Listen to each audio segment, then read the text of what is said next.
ಸ್ವಾಭಿಮಾನಿ ನ್ಯೂಸ್ಗೆ ಸ್ವಾಗತ. ಇಂದಿನ ಪ್ರಮುಖ ಸುದ್ದಿಗಳು. ಶರಣರ ನಾಡಲ್ಲಿ ಮೂಢನಂಬಿಕೆಯ ಪರಮಾವಧಿ.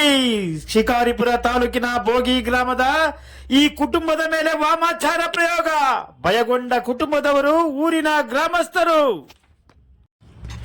ಶಿಕಾರಿಪುರ ತಾಲೂಕಿನ ಉಡುಗುಣಿ ಹೋಬಳಿಯ ಹಿರೇಜಂಬೂರು ಗ್ರಾಮ ಪಂಚಾಯಿತಿ ವ್ಯಾಪ್ತಿಯ ಬೋಗಿ ಗ್ರಾಮದ ಹನುಮನಾಯ್ಕ ಕುಟುಂಬದವರ ಮೇಲೆ ಇತ್ತೀಚೆಗೆ ಯಾರೋ ಕಿಡಿಗೇಡಿಗಳು ವಾಮಾಚಾರ ಪ್ರಯೋಗ ಮಾಡುತ್ತಿದ್ದಾರೆ. ಇವರ ಜಮೀನು ಮತ್ತು ಮನೆಗಳ ಹತ್ತಿರ ಮಡಿಕೆ ಕುಡಿಕೆಗಳಲ್ಲಿ ಲಿಂಬೆಹಣ್ಣು, ತ್ರಿಶೂಲ, ಸೂಜಿಗಳಂತಹ ವಸ್ತುಗಳನ್ನು ತುಂಬಿ ಕುಂಕುಮ ಹಚ್ಚಿ ಜನರಿಗೆ ಭಯ ಬರುವ ರೀತಿಯಲ್ಲಿ ವಾಮಾಚಾರ ನಡೆಸುತ್ತಿದ್ದು, ಕುಟುಂಬದವರು ಮತ್ತು ಗ್ರಾಮಸ್ಥರು ತೀವ್ರ ಭಯಗೊಂಡಿದ್ದಾರೆ. ಈ ಬಗ್ಗೆ ಶಿರಾಳಕೊಪ್ಪ ಪೊಲೀಸ್ ಕಚೇರಿಗೆ ದೂರು ಸಲ್ಲಿಸಲಾಗಿದೆ. ವಾಮಾಚಾರದಿಂದ ನಮ್ಮ ಜಮೀನುಗಳಿಗೆ ಕೆಲಸಕ್ಕೆ ಜನ ಯಾರು ಬರುತ್ತಿಲ್ಲ, ನಮ್ಮ ಮನೆಗಳಿಗೂ ಯಾರು ಬರುತ್ತಿಲ್ಲ. ಇದರಿಂದ ನಮ್ಮ ಕುಟುಂಬ ಆತಂಕದಿಂದ ದಿನ ದೂಡುವಂತಾಗಿದೆ ಎಂದು ಕುಟುಂಬದ ಹಿರಿಯ ನಾಯಕ ಮಾಧ್ಯಮಕ್ಕೆ ತಿಳಿಸಿದ್ದಾರೆ.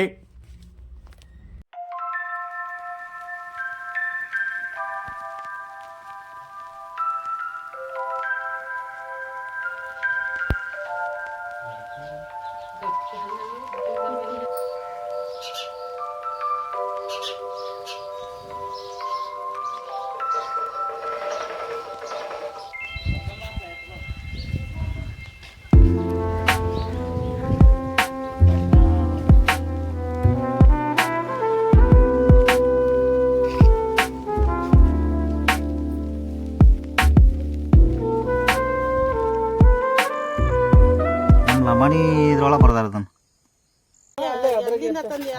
ಉಳಿದೆಲ್ಲ ಸುಟ್ಟೈತೆ ಬರೀ ಸೂಜಿನೇ ಇದಾವೆ. ಬರೀ ಸೂಜಿ ಹಾಕಿದಾರ ನೋಡಿ ಸರ್. ಎಷ್ಟು ಜನ ಅದೇ ಅಷ್ಟಕ್ಕೂ ಒಂದೊಂದು ಸೂಜಿ ಹಾಕಿದಾರ. ಬರೀ ಸೂಜಿನೇ ಇದಾವೆ ನೋಡ್ರಿ. ಒಂದು 100-150 ಇರ್ಬೇಕು ಸರ್. ನೋಡ್ರಿ ಅಷ್ಟು ಇದೆಲ್ಲ ಸೂಜಿ ಇಲ್ಲಿ ನೋಡ್ರಿ. ಎಷ್ಟು ಸೂಜಿ ಇದಾವ ನೋಡಿ ಸರ್. ಎಷ್ಟು ಮಟ್ಟಿಗೆ ಮಾಡಿದಾರ ನಮ್ಮ ಯಾತ್ರ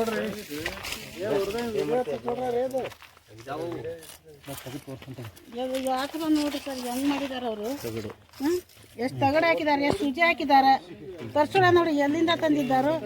ಗಾರಿ ಬಡ್ಡಿಗೆ ಈ ತರ ಮಾಡಿದಾರಲ್ಲ. ಅವ್ರಿಗೆ ಮಕ್ಕಳು ಮರಿ ಕಂಡಿಲ್ಲ ಅವರು.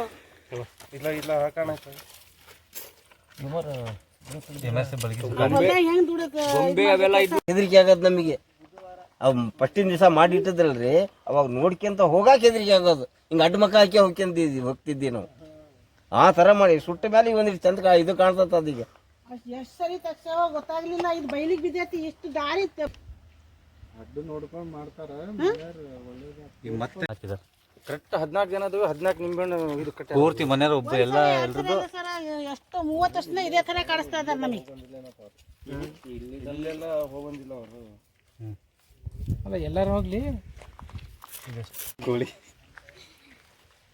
ನೋಡ್ರಿ ತೋರಿಸ್ತೀನಿ, ಫೋಟೋ ಹೊಡ್ಕೊಟ್ಲಿ. ಹಿಂಗಿದ್ ನೋಡ್ರಿ, ಇಟ್ಟಿದ್ರು ಬಳೆ, ಅಡಿಕೆ ತೋಟದ ಹಿಂಗಾರ ಎಲ್ಲ ಹಾಕಿಟ್ಟಿದ್ರು. ಇದು ಇಂಥದ್ದು ಮಡ್ಕೆ ಏನ್ ಮಾಡೋದು ಗೊತ್ತಾ ಸರಿ. ಇದು ಮಡ್ಕೆ ಹಿಂಗಾರ ಐತಲ್ಲ, ಕುಂಕುಮ ಅಂತ ಅವು ಇವು ಹಾಕಿ ನಾವು ಯಾರಿಗೂ ಬಿಟ್ಟ ಬಿಡಕ್ ಹೊಂಟೇವ. ಅವ್ರ ಮನೆಗೆ ಕೊಡ್ರಿ ಅಂತ ಕೇಳ್ತೇವೆ ಸರ್. ಇಲ್ಲ ನಮ್ಮ ದುಡ್ಡು ನಾವು ಮಾಡ್ಕೊಂಡು ತಿಂತೇವೆ ಸರ್. ಯಾಕೋ ಬಗ್ ನೋಡಿದ ಬೀಜ ಇರ್ತಲ್ಲ, ನಾವು ಏನಾದ್ರು ಸೇಫ್ಟಿ ಅಂತ ನಾವು ಹೋಗಿರ್ತೀವಿ. ನಮ್ಮ ಸುಮಾರು ದುಡ್ಡು ಕೆಲಸ ಹಾಳು, ಟೈಮ್ ಹಾಳು, ದುಡ್ಡು ಹಾಳು. ಹಿಂಗ್ ಮಾಡಿದ್ದಕ್ಕೆ ಹಿಂಗಾತು ಅನ್ನೋದೊಂದು ಭಯ ಒಂದು ಭೀತಿಯಿಂದ ಸುಮ್ಮನೆ ಎಲ್ಲ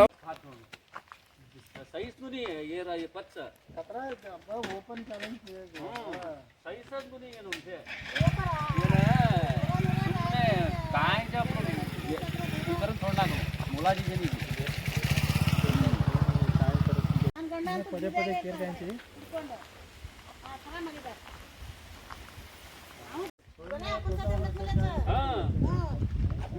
ಭಾರಿ ವಿಚಿತ್ರ ಆದಮಿ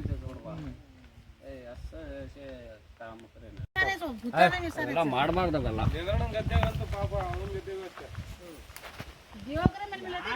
ಮಾಡ್ಲೇಬಾರ್ದು ಇವೆಲ್ಲ. ಏನ್ ಸಿಕ್ಕತಿ? ಅವನು ದೇವ್ರಿದ್ದಂಗ, ಅವ್ ದೇವ್ರಿದ್ದಂಗೆ ಅವನು ಮನುಷ್ಯ. ನೋಡಿದ್ರೆ ತಗಡ ಇದು ಕಟ್ಟಿದ್ದ ಯಾರಿಗೂ ಹೋಗ್ಲಿ ಬಿಡು, ಯಾರೋ ಏನೋ ಮಾಡಿದಾರಂತ ನೋಡೋಣ ಯಾವ ತರ ಮಾಡಿದಾರ. ಯಾರಿಗಾರ ಅವ್ರ ಮನಿಗೇನ ಹೊತ್ಕೊಂಡ್ ಓಡಾಡ್ತೇವ ಗಂಗಳ. ದುಡ್ದು ಹಾಕ್ರಿ, ನಮ್ ಕೈ ಕಾಲು ಮುರ್ತಾವ, ನಮ್ ಮಕ್ಕಳ ಮರಿ ಇಲ್ಲ, ದುಡ್ದು ಹಾಕ್ರಿ ಯಾರಿಲ್ಲ. ಮಕ್ಕಳ ಹೆಸರೆಲ್ಲ ಬರ್ದಾರ. ಈ ತರ ಮಾಡ್ತಾರ. ಎಲ್ಲಿ ಕಲ್ತಿದ್ದಾರೆ? ಯಾವ ದೇವ್ರ ಬೈಲಿಗೆ ಸಿಗ್ಬೇಕು ಅವ್ನ ಮಗ ಮಾಡ್ದಾನ. ಆವಾಗ ಐತಂದು ತರ್ಲೇಬೇಕಿದ್ನ ಬೈಲಿಗೆ. ಅಲ್ಲ ಕೇಳಿದ್ರೆ 1 ಎಕರೆ ಕೊಡ್ತಿದ್ದೆ ಅವ್ರಿಗೆ. ನಾವು ದುಡಿದ್ ಮಾಡಿದ ಆಸ್ತಿ ಒಳಗ ನಮ್ಮ ಅತ್ತೆ ಮಾವ್ರು ಮಾಡಿದ್ರೆ ಗೊತ್ತಾಗ್ಲಿಲ್ಲ ಅವ್ರಿಗೆ ಈ ತರ ಮಾಡಕ್ಕೆ. ಮನೆಯಲ್ಲೂ ಬಿಡಲ್ಲ, ಗದ್ದೆಲ್ಲೂ ಬಿಡಲ್ಲ ಸರ್. ನನ್ನ ಹೆಸರು ಹಿರೇನಾಕ್ ಅಂತೇಳಿ, ಭೋಗಿ ಗ್ರಾಮ. ಇದು ಜಮೀನಿರೋದು ಉದಿನಿಪುರ. ತಂದೆ ಹೆಸರು ಹನುಮಾನ್ಯಾಕ್ ಅಂತೇಳಿ, ತಮ್ಮರಿ ಉಣನಾಯಕ, ಇವರೆಲ್ಲ ಇಷ್ಟನಾಯಕ್, ಕಿರಣನಾಯಕ, ಇವರೆಲ್ಲ ಮಕ್ಕಳು. 3 ಜನ ತಮ್ಮಗಳ ಇವ್ರ ತಂದೆಯವರು ಅವಾಗ ಎಕ್ಸ್ಪೈರ್ಡ್ ಆದರು. ಇರೋದು ಸದ್ಯ 2 ಅದಾವಿ. ತಂದೆ ಇದ್ದಾರೆ. ಸುಮಾರು ಒಂದು 30 ವರ್ಷದಿಂದನೂ ಕಾಡ್ತಾ ಇದ್ದಾರೆ ನಮಗೆ. ನೇರವಾಗಿ ಹೇಳೋಕ್ಕಾಗ್ತಾಯಿಲ್ಲ ಅವ್ರಿಗೆ. ಆಮೇಲೆ ನಮ್ಮಿಂದ ಏನಾರು ಅಕಸ್ಮಾತ್ ಬೇಕಪ್ಪ ಅಂತ ಏನಾರು ಬೇಕು ಅಂತ ನೇರವಾಗಿ ಕೇಳಿದ್ದ ಅಕಸ್ಮಾತ್ ಅವ್ರಿಗೆ ಏನಾರು ಕೊಡ್ತಿದ್ವಿ ನಾವು. ಅವ್ರು ಯಾರಿಗೂ ಅನ್ಯಾಯ ಮೋಸ ವಂಚನೆ ಇಲ್ಲಿ ಗ್ರಾಮಸ್ಥರು ಅದಾರೆ. ನಾವು ಯಾರಿಗೂ ಅನ್ಯಾಯ ಮೋಸ ವಂಚನೆ ಅನ್ನೋದು ನಮಗೆ ಗೊತ್ತಿಲ್ಲ. ನಮಗೆ ಇದ್ರ ಮುಂದೆ ಕಾಡ್ತಾ ಇದ್ದಾರೆ. ಅವಾಗ ಈಗ ಸುಮಾರು ಒಂದು 7-8 ಟೈಮು ಭೂಮಿಯಾಗ ಹಾಕಿದ್ರು. ಭೂಮಿ ಹಾಕಿದಾಗ ಮತ್ತು ನಮಗೇನೋ ತೊಂದರೆ ಮನೆಗಳ ಪ್ರಾಬ್ಲಮ್ ಆದಾಗ ಗೊತ್ತಾಗ್ಬಿಡೋದು ನಮಗೆ ಮಾಡ್ಯಾರ ಮತ್ತು ಇವರು ಅಂಥೇಳಿ. ಮತ್ತು 20,000, 30,000, 50,000 ಖರ್ಚು ಮಾಡಿ ಅದನ್ನೂ ತೆಗಿಸ್ತಿದ್ವಿ. ಈ ಸರಿ ಇಲ್ಲಿ ಹಿಂಗೆ ಮಾಡಿದ್ದಾರೆ. ಮನೆಯಲ್ಲಿ ನೋಡಿದರೆ ನಿಮ್ಮ ವಂಶ ನಿರ್ವಂಶ ಮಾಡ್ತೀವಿ ಹಂಗೆ ಹಿಂಗೆ ಅಂತೇಳಿ ಎಲ್ಲ ಬರೆದು ಇದು ಮಾಡಿದ್ದಾರೆ. ಮಕ್ಕಳಿಗೆ ಭಯ, ಹೆಂಗೆ ಮಾಡೋದು? ಅದನ್ನು ಅದೇ ಕಂಪ್ಲೇಂಟ್ ಮಾಡಿದ್ದೀವಿ. ನೋಡೋಣ ಏನಾರು ಪ್ರಯತ್ನ ಮಾಡಿ ಅದನ್ನು ಪರಿಹಾರ ಏನಾರು ಹುಡುಕಿ ಕೊಡ್ರಿ ಅಂಥೇಳಿ ಅವ್ರಿಗೆ ಹೇಳಿ ರಿಕ್ವೆಸ್ಟ್ ಮಾಡಿ ಕೇಳ್ಕೊಂಡೇವಿ. ಇನ್ನೇನೋ ಎಲ್ಲರೂ ಸುಮಾರು ಒಂದು 15-20 ಜನ ಹೋಗಿದ್ವಿ ಗ್ರಾಮಸ್ಥರು. ಪೊಲೀಸ್ ಸ್ಟೇಷನ್ ಹೋಗಿದ್ವಿ. ಸಾಹೇಬರು ಬರ್ತೇವೆ, ಎಸ್ ಐ ಸಾಹೇಬರು ಬರ್ತೇವೆ ಅಂತ ಅಂದಾರೆ. ಬರ್ಬೋದು ಬಹುಶಃ. ಈಗ ನೋಡೋಣ, ನಮ್ಮಿಂದ ಹಿಂಗೆ ಭಾಳ ತೊಂದರೆ ಆಗತ್ತೈತಿ, ಏನಾರು ಪರಿಹಾರ ಹುಡುಕೊಡ್ರಿ ಅಂತ ನಾವು ರಿಕ್ವೆಸ್ಟ್ ಮಾಡಿ ಕೇಳ್ಕೊಂಡೇವಿ, ಕಂಪ್ಲೇಂಟ್ ಮಾಡಿದ್ವಿ. ಸರ್, ನನ್ನ ಹೆಸರು ಶಿವಮೂರ್ತಿ ಅಂತ, ನದಿಯ ಗ್ರಾಮದವನು, ಭೋಗಿ ಗ್ರಾಮ. ಈ ವಾಮಾಚಾರನ ವಿಚಾರ ಅಂತ ನಮ್ಗಂತ ಹೇಳೋಷ್ಟು ಏನೂ ಗೊತ್ತಿರಲಿಲ್ಲ. ಅವತ್ತು ನನ್ನ ಜೀವನದ ಲೈಫಲ್ಲಿ ನೋಡಿರ್ಬೇಕಂದ್ರೆ ಈ ತೋಟದಲ್ಲಿ ಯಾರೋ ಒಬ್ಬರು ಅಲ್ಲಿ ತೀರ್ಕೊಂಡಿದ್ರು, ನಮ್ಮ ಊರಿನವರು. ಅವ್ರು ಸಮಾಧಿ ಮಾಡೋಕ್ಕಂತ ನಾವು ಹೋಗಬೇಕಾದ್ರೆ ಇದು ಈ ಟೈಪ್ ವಾಮಾಚಾರ ಮಾಡ್ತಾರೆ ಅನ್ನೋದು ಗೊತ್ತಾಗಿದ್ದೆ ಮೊನ್ನೆಯಿಂದನೇ. ನನಗೆ ಇಷ್ಟು ಕಣ್ತುಂಬ ಯಾವತ್ತು ಯಾರ ವಿಚಾರದಲ್ಲೂ ನಾನು ಯಾವತ್ತೂ ನೋಡಿರಲಿಲ್ಲ. ಇವ್ರು ಮಾಡ್ತಾರೆ ಅಂತೇಳಿದ್ರೆ ನನಗೆ ಗೊತ್ತಿಲ್ಲ. ಮಾಡಿಸ್ತಾರೆ ಅನ್ನೋದು ಅಂತಂದರೆ ನಾನು ನಂಬ್ತಿರಲಿಲ್ಲ. ಕಣ್ತುಂಬ ನಾನಾ ರೀತಿಯ ಐಟಮ್ಗಳು ಎಂದೆಂದು ನೋಡಿರೋದಂಥವ್ರು. ಸಾಮಾನ್ಯ ಕೇಳಿದವರು ಇದು ನೋಡ್ತಾ ಇದ್ದೀವಿ ಸರ್. ಮೊನ್ನೆ ಸಿದ್ದರಾಮಯ್ಯ ಅವ್ರಿಗೆ ಮಾಡಿರೋದು ಆ ಥರ ಎಲ್ಲದೂ ವ್ಯವಸ್ಥೆ ನೋಡಿದ್ದೀವಿ ನಾವು. ಎಲ್ಲಿ ಟಿ ವಿಯಲ್ಲಿ ವಿಡಿಯೋದಲ್ಲಿ ನೋಡಿದ್ವಿ. ಆ ಟೈಪು ಅದಕ್ಕಿಂತ ಹೆಚ್ಚಿಗೆ ಇದಕ್ಕಾಗಿದೆ. ಆಮೇಲೆ ಇವತ್ತು ಇವ್ರು ಹೇಳಿದ್ರು ಕೇಳ್ತಿರ್ಲಿಲ್ಲ. ಇವರು ಹೊಲದಾಗಲಿ ಮನೆ ಆಗಲಿ ನಮ್ಮ ಕಣ್ತುಂಬ ನಾವು ಸಹ ನೋಡಿದ್ವಿ. ಎಷ್ಟೋ ಬಾರಿ ಇದೇ ರೀತಿ ನಡೀತಾ ಇತ್ತು. ಅದು ಯಾರು ಏನು ಅಂತ ನಮ್ಗೆ ಇವತ್ತಿಗೆ ಹೇಳೋಕ್ಕಂತೂ ಆಗಲ್ಲ. ಇದು ವ್ಯಾಮಚಾರ ಅನ್ನೋದು ಏನನ್ನೋ ಗೊತ್ತಾಗಿದೆ. ಹೇಳೋದು ಇದು ಫಸ್ಟ್ ನನ್ನ ಬಾಯಿ ಬರ್ತಿರೋದು ಕೂಡ ಇದು. ಇವ್ರ ಜಮೀನಲ್ಲಿ ಆಗಿರೋದ್ರಿಂದ 100% ಸತ್ಯ ಸರ್. ಏನು ಒಳ್ಳೇದ ಕೆಟ್ಟದ ಕೊಟ್ಟು ಮಾಡಿದಾರೋ ಗೊತ್ತಿಲ್ಲ. ಆ ರೀತಿ ಅದು ನೋಡ್ಬಾರ್ದು ಸರ್. ಅದು ರಾತ್ರಿ ಯಾರೂ ಹೋಗಲ್ಲ ಸರ್. ಅಂಥ ಸಿಚುವೇಶನ್ ನೋಡಿಬಿಟ್ರೆ ಯಾರೂ ಹೋಗಲ್ಲ. ನಾವು ಕೂಡ ಅಷ್ಟು ದೂರ ಎತ್ತಕೊಂಡು ಹೆದರಿದ್ವಿ ಹೋಗೋಕ್ಕೆ.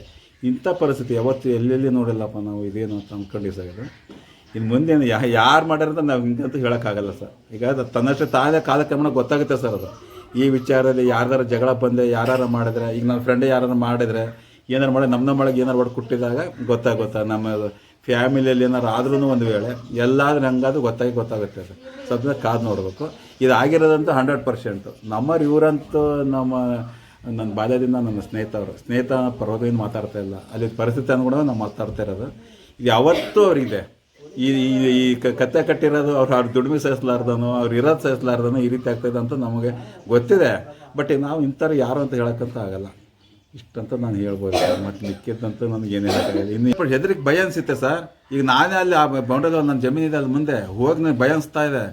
ಇಷ್ಟೆಲ್ಲ ಪ್ರಮಾಣ ಇದು ಯಾವ ಟೈಮಲ್ಲಿ ಯಾವ ಗಳಿಗೆ ಏನಾಗುತ್ತೆ ಏನೋ ಅಂತ ಹೇಳಿ ನನಗೂ ಭಯ ಭೀತಿ ಉಂಟಾಗುತ್ತದೋ. ನಾನು ಬೇರೆ, ಅವರು ನೋಡಿದ್ರೆ ಬಣಜಾರು, ನಾವು ಬೋವಿ ಜನ.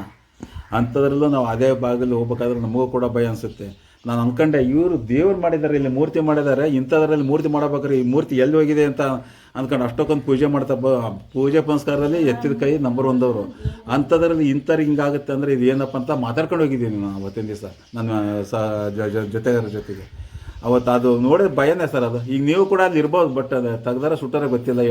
ಈಗ ನೋಡಿದ್ರೆ ನಿಮಗೆ ಹೆದರಿಕೆ ಆಗುತ್ತೆ. ಅದು ಅಂಥ ಸ್ಥಿತಿ ಇದೆ ಸರ್ ಅಲ್ಲಿ. ನನ್ನ ಹೆಸರು ಕುಸುಮ. ನಾವು ಶಿಕಾರಿಪುರ ತಾಲೂಕು ಭೋಗಿ ಗ್ರಾಮದಿಂದ ಮಾತಾಡ್ತಿರೋದು. ನಮ್ಮದು ಜಾಯಿಂಟ್ ಫ್ಯಾಮಿಲಿ ಆಗಿರೋದು. ತುಂಬ ವರ್ಷಗಳ ಕಾಲದಿಂದ ನಮ್ಮ ಫ್ಯಾಮಿಲಿ ಮೇಲೆ ವಾಮಾಚಾರ ಆಗ್ತಿದೆ. ಮನೆಯಲ್ಲಿ ಅಲ್ಲದೆ ಮತ್ತು ತೋಟದಲ್ಲಿ ಕೂಡ ನಮ್ಮದು ತುಂಬ ವಾಮಾಚಾರ ಆಗ್ತಿದೆ. ನಮ್ಮದು ಜಮೀನಿದೆ ಅಂತ ಹೇಳಿ ತುಂಬ ಜನ ನಮ್ಮ ಏಳ್ಗೆನ ಸಹಿಸ್ಕೊಳ್ಳೋಕ್ಕಾಗದೆ ವಾಮಾಚಾರವನ್ನು ಮಾಡ್ತಿದ್ದಾರೆ. ಮತ್ತು ನಮ್ಮ ಅಪ್ಪ ಜಾಬಲ್ಲಿ ಇರೋದ್ರಿಂದನೂ ಕೂಡ ಸಹಿಸ್ಕೊಳಕ್ಕಾಗ್ತಿಲ್ಲ ಊರಲ್ಲಿ ತುಂಬ ಜನಕ್ಕೆ. ಮನೆಯಲ್ಲಾಗಲಿ ತೋಟದಲ್ಲಾಗಲಿ ಮನೆ ಹಿಂದ್ಗಡೆ ಆಗಲಿ ಎಲ್ಲ ತುಂಬ ವಾಮಾಚಾರವನ್ನು ಮಾಡ್ತಿದ್ದಾರೆ. ಇದರಿಂದ ನಮಗೆ ತುಂಬ ಭಯಭೀತವಾಗಿದೆ. ಮತ್ತು ಫ್ಯಾಮಿಲಿ ಕೂಡ ಎಲ್ಲ ಹೆದರ್ಕೊಂಡಿದ್ದಾರೆ. ಮತ್ತು ತೋಟದಲ್ಲಿ ರೈತರು ಯಾರೂ ಬರ್ತಾ ಇಲ್ಲ ಕೆಲಸ ಮಾಡೋಕ್ಕೆ. ತೋಟದಲ್ಲೆಲ್ಲ ಕೆಲಸ ಹಾಗೆ ನಿಂತ್ಕೊಂಡಿದೆ ಆ ವಾಮಾಚಾರ ಮಾಡ್ತಿರೋದು ನೋಡಿ. ಇದರಿಂದ ನಾವು ತುಂಬ ಬೇಸತ್ತು ಹೋಗಿದ್ದೀವಿ. ಹಾಗಾಗಿ ನಾವು ಪೊಲೀಸ್ ಸ್ಟೇಷನ್ ಶಿರಾಳಕೊಪ್ಪ ಪೊಲೀಸ್ ಸ್ಟೇಷನಲ್ಲಿ ಕಂಪ್ಲೇಂಟ್ ಕೊಟ್ಟಿದ್ದೀವಿ. ಇದರಿಂದ ನಮಗೆ ಆದಷ್ಟು ಬೇಗ ಮುಕ್ತಿ ಕೊಡಿ.